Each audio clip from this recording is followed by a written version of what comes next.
샬롬 할렐루야. 야고보서 3장 17절입니다. 오직 위로부터 난 지혜는 첫째 성결하고 다음에 화평하고 관용하고 양순하며 궁율과 선한 열매가 가득하고 편견과 거짓이 없나니 화평하게 하는 자들은 화평으로 심어 의의 열매를 거두느니라. 아멘. 위로부터 난 지혜 다섯 번째 양순입니다. 어린아이가 화폐에 대해서 잘 모를 때는 지폐와 동전 중에서 동전을 더 좋아하는 경우가 있죠. 아이에게 가지고 있는 500원짜리 동전을 주면 10,000원짜리 지폐와 바꿔주겠다 해도 꽉 움켜쥐고 싫다라고 하는 것입니다. 500원으로는 과자도 사 먹고 껌도 사 보는 등 자기가 써봤기 때문에 그 가치를 잘 알지만 100원의 가치는 전혀 실감이 안 나기 때문이지요. 어른의 입장에서는 이것이 어리석게 보입니다. 그런데 하나님 편에서도 볼 때 이런 경우가 있지요. 하나님께서 이렇게 계명을 지키고 선을 행하라, 그러면 축복을 주겠다 하셔도 자기가 볼 때는 계명을 지키는 것이 당장 유익이 되지 않아 보이기 때문이지요. 영적으로 지혜로운 사람은 세상 방법으로 얻게 되는 눈앞의 유익보다 하나님께서 주시는 축복이 훨씬 크다는 것을 압니다. 그래서 성결과 화평, 관용과 양순, 이런 영적인 것을 쫓아 행하게 되는 것이지요. 축복의 근원이신 하나님께로부터 복을 끌어내리는 방법을 우리는 터득하여야 되겠지요. 양순. 위로부터 난 지혜는 성결하고 화평하고 관용하고 양순하다 하였습니다. 양순이란 선하고 아름다운 마음의 향이 말과 행함의 선한 열매로 나타난 것이지요. 마음이 선과 진리로 가득하면 외적인 열매들도 나타납니다. 단물만 내는 입술의 열매와 아름다운 행함의 열매로 나타나지요. 이러한 양순의 특징을 세 가지로 살펴보게 되면, 첫 번째 특징은 상대의 마음을 평안케 해주며 어떤 상황에서도 진리로 분별하여 요동하지 않게 해주는 것입니다. 양순이 임한 사람은 상담할 때도 문제의 핵심을 분별하여 상대의 마음을 시원하게 해줄 수가 있지요. 사심이 있으면 자기의 유익이나 감정으로 인해서 눈이 가려집니다. 그러나 사심이 없으면 명철이 임함으로 문제를 해결할 길을 찾을 수가 있지요. 양순의 두 번째 특징은 자족하는 것입니다. 빌립보서 4장 11에서 13절에 내가 궁핍함으로 말하는 것이 아니라 어떠한 형편에든지 내가 자족하기를 배웠노니 내가 비천에 처할 줄도 알고 풍부에 처할 줄도 알아 모든 일에 배부르며 배고픔과 풍부와 궁핍에도 일체의 비결을 배웠노라. 내게 능력 주시는 자 안에서 내가 모든 것을 할 수 있느니라 하였습니다. 이 말씀처럼 양순의 마음이 이루어지면 평안하고 모든 것이 풍요로울 때만 아니라 어려운 상황에 처해도 마음의 요동이 없습니다. 이래서 힘들다 저래서 어렵다 하며 낙심하고 불평하는 것이 아니라 감사와 기쁨으로 능히 감당할 수가 있지요. 당면한 어려움보다 그 마음에 임해 있는 하나님의 은혜가 더욱 크기 때문이지요. 어떤 사람은 자기 생각대로 일이 풀리지 않을 때나 어려운 상황에 처하게 될 때 불편한 기색을 겉으로 심하게 드러냅니다. 초조해하고 안색이 변하며 주변 사람까지 불안하게 만들기도 하지요. 불평과 불만을 쏟아내며 원하는 대로 일이 되지 않는 이유를 남의 탓으로 돌리며 그를 비난하기도 합니다. 이렇게 해서는 문제를 해결할 수가 없죠. 하나님의 역사를 체험할 수도 없고 오히려 주변 사람들의 마음까지 잃게 됩니다. 반면 양순한 마음을 이룬 사람은 현실적으로 어려운 상황에 처했을 때에 마음의 여유를 잃지 않습니다. 당황하고 놀라며 슬퍼하는 것이 아니라 잠잠히 하나님의 뜻을 분별합니다. 이미 받은 하나님의 은혜가 자기 안에 풍성하며 하나님의 사랑을 확신하기 때문에 평안할 수가 있는 것이지요. 그리고 그 상황에서 자신이 할 수 있는 최선의 것을 택하여 행합니다. 사도 바울은 큰 권능을 행하며 복음을 전했지만 핍박과 고난도 무수히 당했지요. 그러나 아무리 핍박을 받을 때도 내가 하나님의 일을 하는데 왜 고난을 당해야 하나? 사람들이 나를 어떻게 생각할까 고민하거나 힘을 잃지 않았습니다. 많은 사람들 앞에서 매를 맞고 수치를 당해도 굶주리고 잠을 자지 못할 때도 마음만은 늘 평안하였지요. 주의 이름을 핍박했던 자신을 구원해 주신 하나님의 은혜가 너무나 컸기 때문입니다. 또한 천국의 소망이 가득했기에 현실의 어려움에 전혀 짓눌리지 않았지요. 그는 권능을 행하여 귀신을 쫓아내고도 오히려 그로 인해서 많은 매를 맞고 감옥에 갇힌 일이 있었습니다.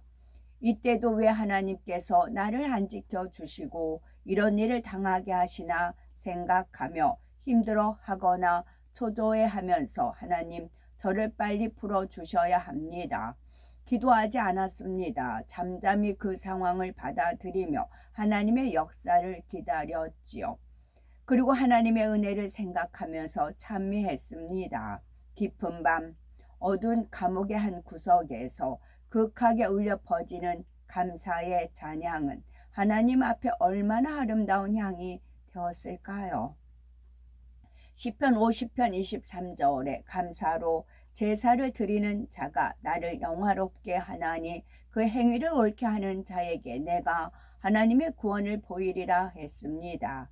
이 말씀과 같이 하나님께서 사도 바울의 찬양의 제사를 기쁘게 받으시니 놀라운 일이 일어납니다. 지진이 일어나 감옥문이 열리고 간수와 그 가족들이 주님을 영접하는 역사가 일어난 것이지요.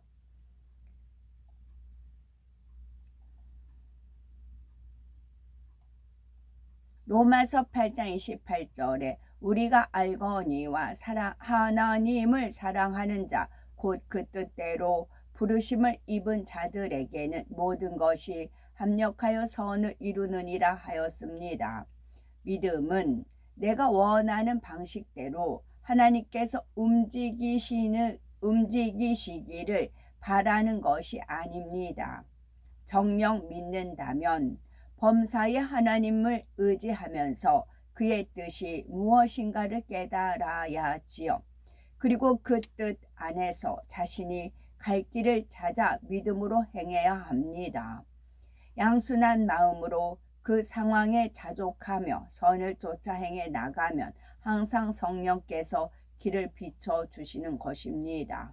그래서 지금 나아가는 것이 하나님의 뜻인지 혹은 한 걸음 물러섰다가 다시 진행하는 것이 하나님의 뜻인지 분별할 수 있게 되지요.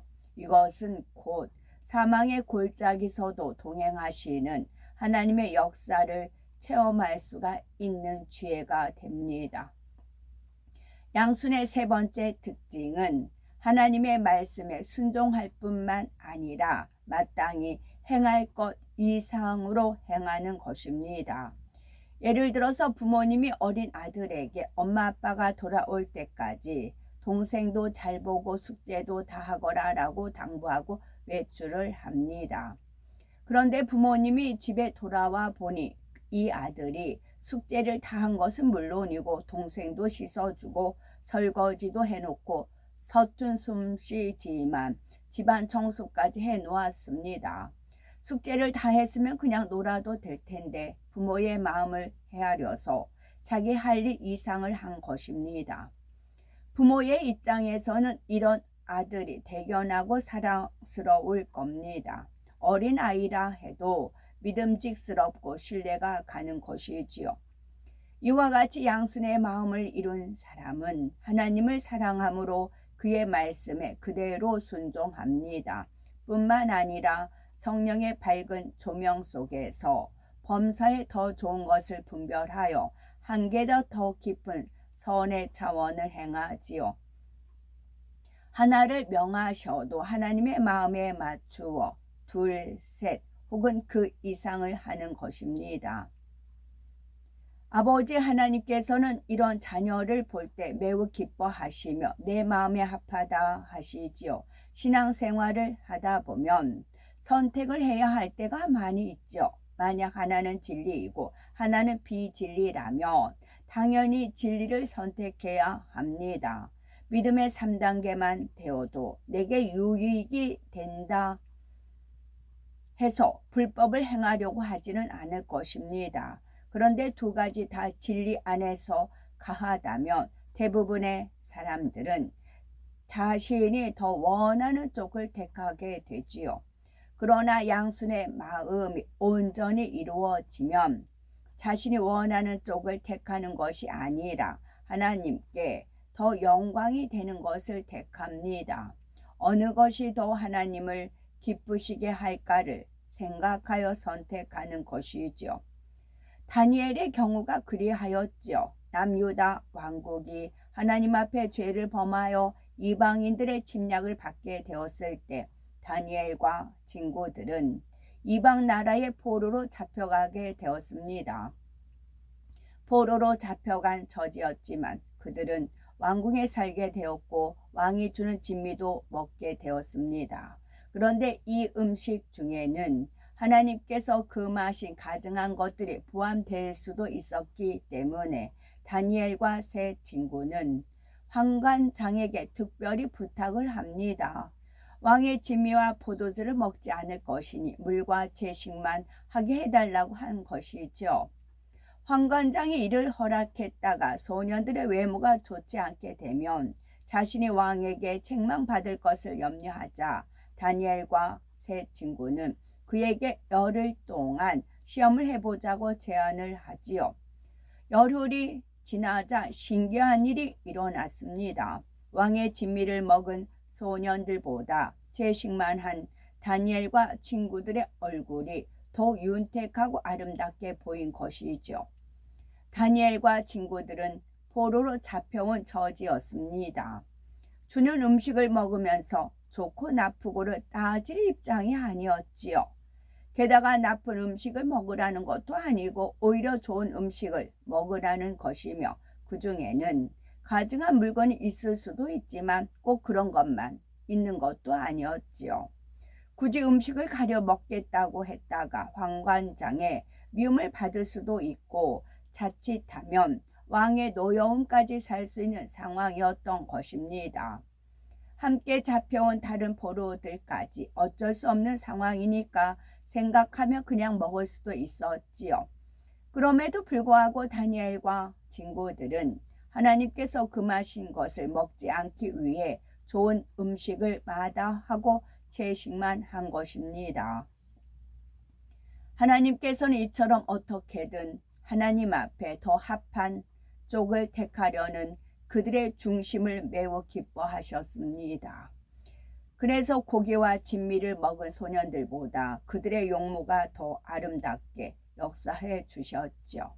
뿐만 아니라 다니엘 1장 17절은 하나님이 이 네 소년에게 지식을 얻게 하시며 모든 학문과 재주에 명철하게 하신 외에 다니엘은 또 모든 이상과 몽조를 깨달아 알더라 한 대로 다니엘과 친구들은 지식과 명철, 영감으로 인해 큰 축복을 받게 하셨습니다.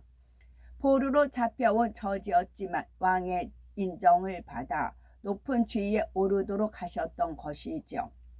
이렇게 범사에 하나님 앞에서 더 합한 쪽을 택하는 것이 쉬운 일은 아닙니다. 더 선한 것을 택했는데도 당장 현실로는 축복이 아니라 시련이 오는 것처럼 보일 때도 있습니다. 그럴 때도 원망하거나 불평하는 것이 아니라 능히 감당하겠다는 각오가 있어야 하는데, 이는 진리 안에 살아서 영적인 담대함이 있을 때라야 가능합니다. 하나님은 내 편이시라, 하나님은 내 생명의 주인이시라는 굳건한 신뢰가 있어야 되는 것이지요. 양수는 하나님 앞에서 더 합당한 편을 택하는 것이라 했습니다. 여기서 반드시 기억해야 할 것은 다니엘과 친구들이 마음으로 환관장에게 부탁할 수 있기까지는 그들의 행실이 평소에 어떠했겠느냐라는 점이지요.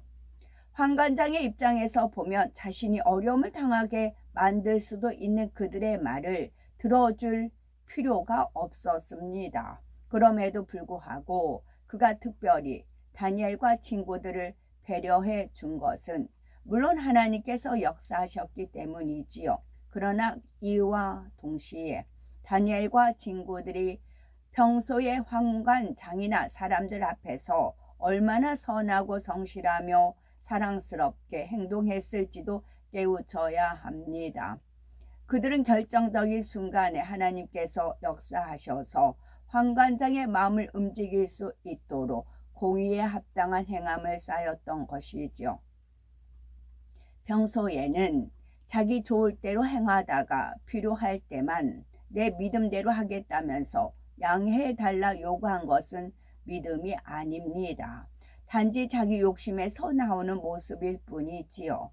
관용과 양순이 마음에 임한 사람에게는 사심이 없다 하였습니다. 그래야만 자신의 유익을 쫓거나 자신이 원하는 대로만 주장하지 않을 수 있고 더 큰 마음이 되어 넓은 시야로 바라볼 수가 있습니다. 하나님 앞에서도 더 선한 것을 택하여 기쁨과 감동을 드릴 뿐만 아니라 주변 사람들의 마음도 살 수가 있는 것이지요. 이렇게 사람 앞에서도 흠없이 행할 때라야 하나님께서도 사단의 송사 없이 역사하시고 영광을 받으실 수 있죠. 우리는 이러한 공의를 잘 이해하셔서 참된 관용과 양순의 마음을 이루시고 그래서 위로부터 주시는 하나님의 지혜로 풍성한 삶을 누리는 복된 우리가 되어야죠. 아멘. 샬롬.